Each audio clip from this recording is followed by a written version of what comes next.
Hello everyone, this is Brandon B207 here to do my part 2 of the GDO Asia exclusive Transformers Megatron.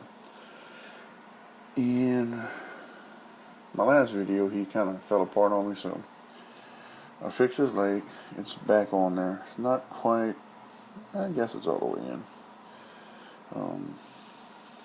But anyway, he's back together. He's a really cool figure. Top heavy, doesn't tend to stand up too well. His swords were bent really bad out of the box new.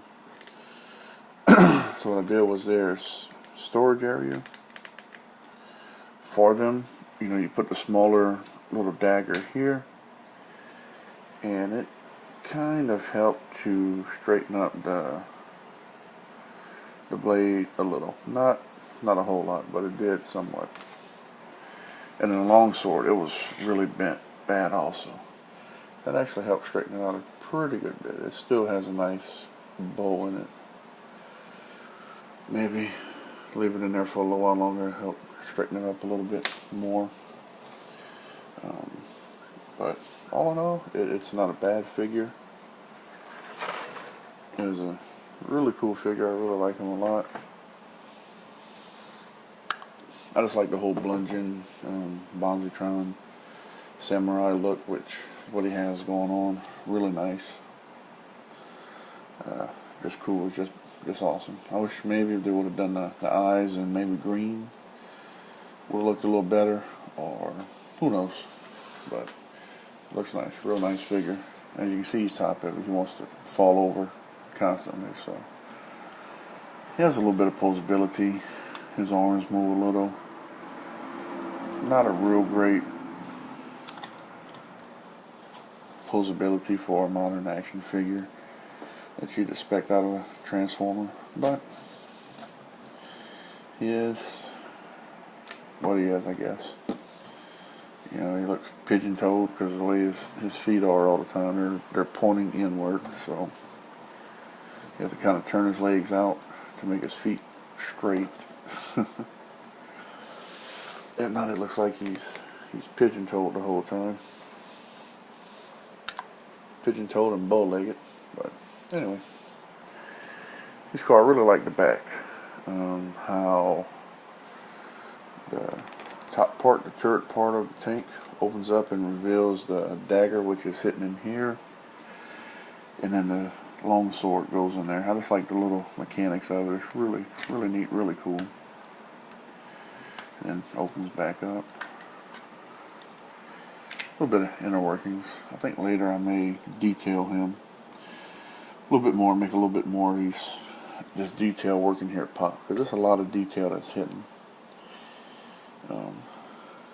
They really did put a lot of detail into this Transformer, which that's kind of starting to go away in some of the newer Transformers. You don't have that much detail in it anymore. Even on the bottom side here, you can see it's just a ton of detail work. You know, on the whole turret, whichever way you turn it, which is really cool. You know, they didn't have to do all that, but they did. I like Vic, Decepticon symbol, Decepticon symbols everywhere. You know, if you don't know he's a Decepticon, you will by the symbols. That's the huge symbols that's all over the place on them. Let me do a better, I get them to stand up size comparison to a G2 Megatron. As you can see, G2 Megatron just towers over him. But still, it's cool. I really like it. Just the head, I don't care much for. But, and even if you want to, the G2 Megatron, actually, it's a little bit tight. But you can kind of stick the little dagger that comes with the Asia exclusive. Just the tip of it will barely fit into his fist like that. So you can barely pop it in there, and it'll fit to where he kind of holding the dagger a little bit. He's like, I got a dagger. A bent dagger, which I can't do a whole lot with because my arms don't really move. But anyway, there we go. Now I can get some. No, I can't. He sucks.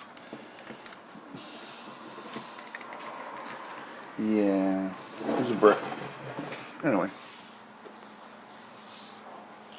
really cool. I'll show you a comparison. Here is a animated Voyager class Megatron. They're similar in size, but I really like him. He's a lot bulkier, you know, like Transformers is supposed to be. I really don't like the animated line. Only have a handful. As a matter of fact, this one I got at a garage sale, I think for $1. I mean, it was really cheap. I have all 3 versions of the animated Megatron. I really like Megatron. He's really cool character. Okay, any questions, comments, please hit me up. Thanks for your time.